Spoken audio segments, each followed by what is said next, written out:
안녕하세요. 소아청소년 정신건강의학과 전문의 박서영입니다. 오늘 북살롱에서는 제가 공동집필한 책 중독되는 아이들 미디어 세상에서 현명한 부모로 살기라는 책을 소개해 드리려고 합니다. 그래서 이 책을 공동집필하신 우리 홍지성 교수님을 모셨습니다. 네, 반갑습니다. 네. 안녕하세요. 저는 소아청소년 정신건강의학과 전문의 홍지선입니다. 저도 이번 중독되는 아이들이라는 책에 집필에 참여하게 되었고 게임 과몰입이라는 주제로 관련 내용을 작성하게 되었습니다. 그래서 이번 책이 저희가 소속되어 있는 대한소아청소년 정신의학회에서 나온 책인데요. 저희 학회에 대해서 아직은 좀 생소하신 분들이 아직 많습니다. 선생님께서 한번 소개해 주실 수 있을까요? 대한소아청소년 정신의학회 에는 선생님과 저처럼 정신건강의학과 전문의이면서 따로 또 소아청소년 정신의학 분야를 수련한 전문의 선생님들이 좀 소속되어 있는 단체입니다. 네, 쉽게 말해서 아이들의 마음을 위해서 진료도 하고 공부도 하면서 부모님들께 도움을 드릴 수 있는 방법을 찾는 전문가 단체라고 생각을 하시면 될 것 같습니다. 사실 이 책이 학회에서 만든 책 중에서 세 번째 시리즈입니다. 그래서 속마음 시리즈라고 해가지고 1편, 2편, 3편이 있는데 그 1편은 아이들이 사회를 만날 때라는 이제 책이고요.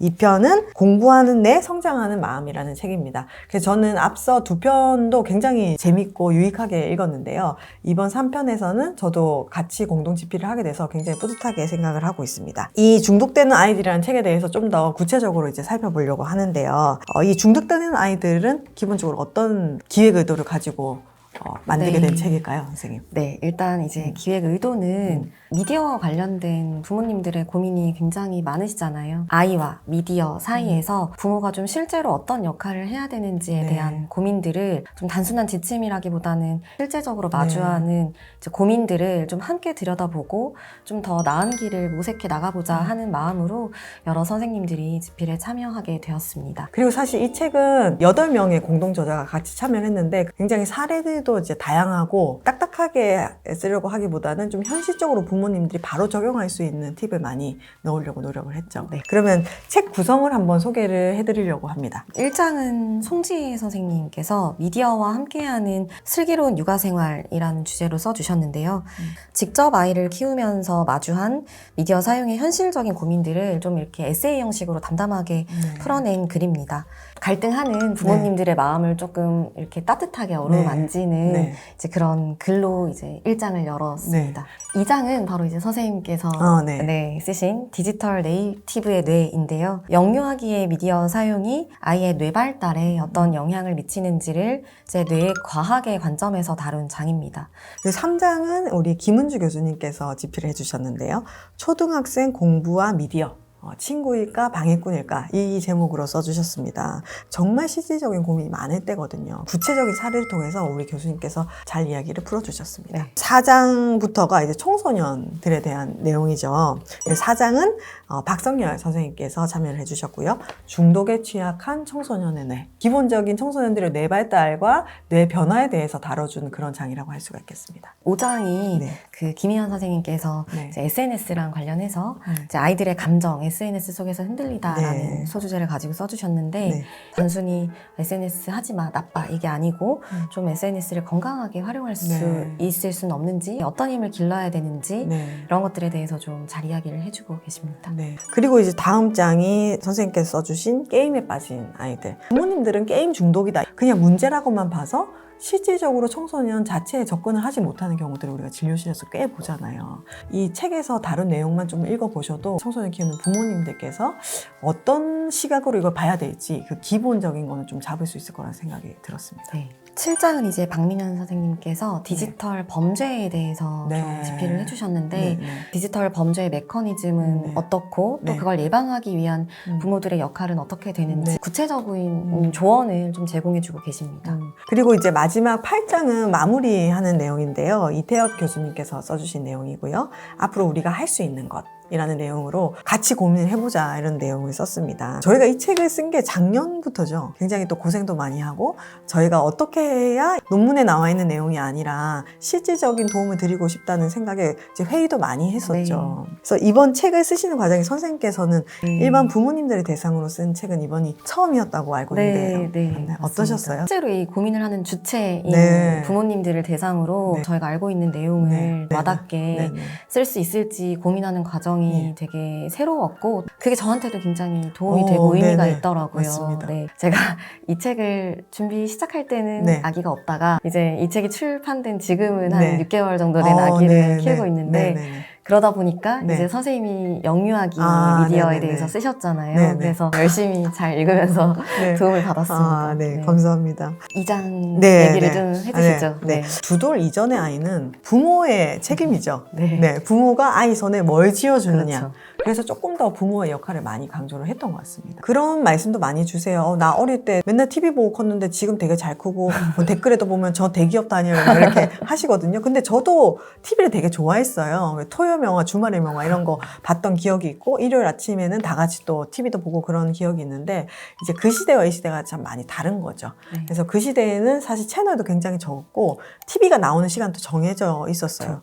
그리고 더더욱 중요한 거는 TV보다 다른 경험을 할 수 있는 기회가 너무 많았어요. 왜냐하면 그 시절에는 아이가 혼자 크지 않았거든요. 근데 요즘에는 대부분 부모 단둘이서 아이를 혼자 키우는 경우가 많죠. 제가 자랄 때만 해도 TV가 켜져 있어도 그다지 TV에만 멍하게 있는 시간보다는 옆에 있는 언니, 누나, 오빠, 옆집 아이, 동생이랑 많이 놀았던 기억이 있거든요. 네, 맞아요. 근데 요즘은 사실 엄마, 아빠 바쁘죠? 엄마, 아빠가 늦게 들어오기도 하고 엄마 한 명이 아이랑 하고 있으면 아빠는 저쪽에서 뭔가를 해야 되고 너무 이게 빡빡하게 돌아간단 말이에요. 그런 시대에서 미디어를 노출시키다 보면은 생길 수 있는 문제점이 더 큰 것 같습니다. 이 파트 2장에서 강조를 했던 부분은 미디어 자체의 악영향보다도 이 시기에 두뇌 발달에 중요한 기본 생활 습관, 잘 자고 잘 먹고 잘 놀고 잘 뛰어다니고 부모하고 관계를 맺고 이 5가지가 중요하다는 말씀을 드렸고 이 중요한 걸 다 하기에도 하루가 모자라다. 그렇기 때문에 이 시간을 미디어로 대체하면은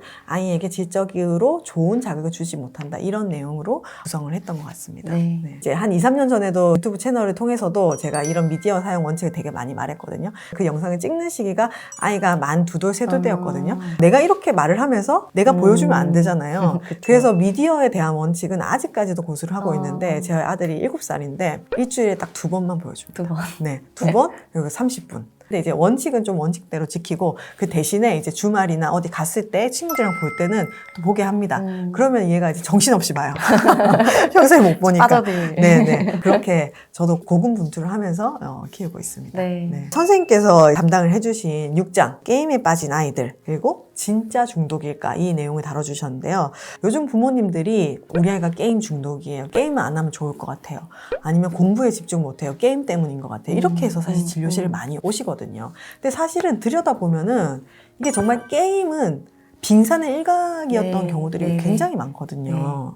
선생님은 이 인터넷 과몰입이라는 용어를 좀 더 많이 사용하시는 것 같은데 네. 어떻게 이제 부모님들에게 말씀을 드리시나요? 네. 물론 뭐 게임 많이 하는 것은 부정적인 결과들이 많이 나오기는 하죠. 근데 게임 자체가 문제의 본질이 아니고 이면에 있는 문제들을 들여다봐야 된다는 생각을 많이 하는데요.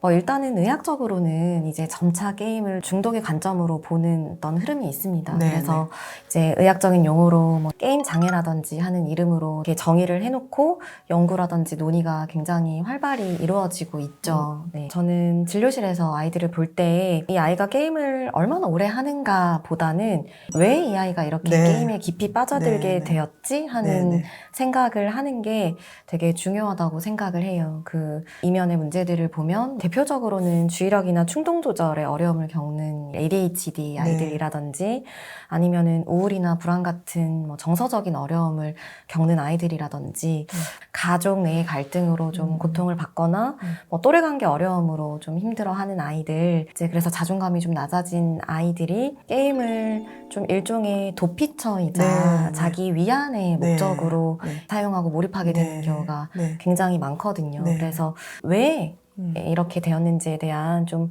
새로운 시선을 좀 가져봐야 된다고 생각을 합니다. 아이들이 뭐 게임 게임에서만 인정을 받고 그리고 소속감을 느끼면 이제 현실에서는 오히려 점점 더 외로워지고 고립이 점점 되어 가는 거죠. 그렇기 때문에 치료적인 개입을 할 때도 게임 자체를 뭐 시간을 이렇게 줄이자 그만두자 이렇게 개입하는 것보다 실제 인간관계를 다시 탄탄하게 세워나가는 것에 좀 더 집중을 하는 게 좋은 것 같아요. 그래서 결국 그러면은 이제 굉장히 비슷한 맥락인 것 같아요. 그러니까 영유아 어린 시기에도 뭐 미디어 자체의 부정적인 영향도 있지만 결국 실제 생활을 얼마나 건강하게 사느냐 그거가 좀 더 초점인 거죠. 맞아요. 같은 맥락인 것 같아요. 부모님 세대는 인터넷 게임이나 인터넷을 활용하는 대인관계 이런 게 사실 그렇게 많지가 않았잖아요. 부모님들도 좀 같이 해보시기도 하고 어떤 방식으로 게임을 어떻게 하고 있는지 이런 걸 아는 것도 되게 중요할 것 같아요. 맞아요. 그래서 아이가 좋아하는 게임을 부모님한테 해보시라고 하거든요. 아이가 어떤 게임을 좋아하는지를 알게 되면은 아이가 어떤 게 좀 충족이 되지 않아서 그렇구나라는 걸 좀 알게 되기 때문에 맞아요. 굉장히 중요한 지적이셨습니다. 게임과 SNS가 좀 어떻게 보면 일맥상통하는 것 같아요. 그래서 남자애들은 좀 더 인터넷 게임으로 더 그 몰입하는 경우가 있고 여자애들은 게임보다는 약간 SNS 그 소셜 네트워크 쪽으로 좀 더 이제 과몰입해가지고 그것 때문에 영향을 많이 받고 그걸로 좀 부적절한 관계가 되기도 하고 이런 경우들이 많은데 이제 그게 이제 5장에서 얘기가 나왔었죠. 요즘 아이들이 특히 굉장히 SNS 속 세상에 정말로 깊이 연결이 되어 있잖아요. 그러면서 뭐 끊임없이 남들이랑 비교하고 비교 진짜 많이 하죠. 그리고 뭐 조금 더 예뻐 보이고 멋져 보이려고 막 가진 애를 쓰다가 좀 지치고 또 결국에는 그 결과는 내 자신이 너무 초라해. 나는 너무 부족해. 이런 마음을 가지면서 좀 우울해지게 되는 경우를 굉장히 많이 보죠. 그래서 SNS 역시도 좀 게임과 마찬가지로 뭐 무조건 안 해야 돼. 뭐 시간을 줄여야 돼. 이런 것보다도 그 SNS를 사용하는 아이들이 이렇게 자기를 소중하게 여기고 좀 자존감을 지킬 수 있는 방법을 같이 모색하는 게 중요하다. 이런 내용이 담겨 있었는데 좀 많이 공감이 됐습니다. 예전에는 우리가 롤 모델을 주변에서 찾거나 위인전에서 이렇게 찾았는데 요즘의 청소년들은 SNS 속에서 본인의 롤 모델을 많이 찾더라고요. 근데 그게 뭐 무조건 나쁘다 할 수는 없지만 SNS라는 게 굉장히 단편만 보여주잖아요. 그래서 이 SNS를 우리 아이들이 어떻게 바라보고 어떻게 활용하는지에 대해서는 부모님들이 충분히 이해를 하고 계셔야 될 것 같아요. 그래서 뭐 지금 당장 뭐 청소년을 키우고 있지 않더라도 이제 아이를 키우는 양육자 분이라면 한 번쯤 이렇게 편하게 읽어보시면 도움이 되실 것 같습니다. 오늘 마지막으로 우리 홍지선 교수님께서 우리 동네 어린이병원에 이제 찾아와 주셨는데요. 마지막으로 이제 소감 한번 부탁드릴게요. 채널에 출연하게 되어서 굉장히 좀 기쁘고 좀 되게 재미있는 시간이었고요. 그 선생님이나 저나 아이를 키우고 있고 진료실에서는 아이들의 좀 마음을 이렇게 들여다보는 정신과 의사이다 보니까 부모님들이 요즘 어떤 고민들을 하시는지 얼마나 막막한지 잘 알고 있습니다. 정말로. 좀 이 영상을 보시면서 나만 이런 고민하는 게 아니구나. 그리고 이렇게 하면 또 조금 더 좋아질 수 있구나. 좀 작은 이렇게 위로를 받아가시면 좋겠다는 마음이고요. 오늘 저에게도 참 의미 있는 시간이었습니다. 제가 평상시에도 잘 알고 지냈는데 오늘 이렇게 모셔서 뵈니까 굉장히 또 우아하시고 아름다우세요. 그래서 오늘 그 홍지선 교수님 와주셔서 감사하고요. 만약에 또 다음에 기회가 되면은 인터넷 과몰입에 대해서 얘기할 수 있는 시간도 또 같이 마련해 보면 좋을 것 같습니다. 초대해 주셔서 감사합니다. 오늘 좋은 말씀 감사했습니다. 다음에 또 봐요. 안녕.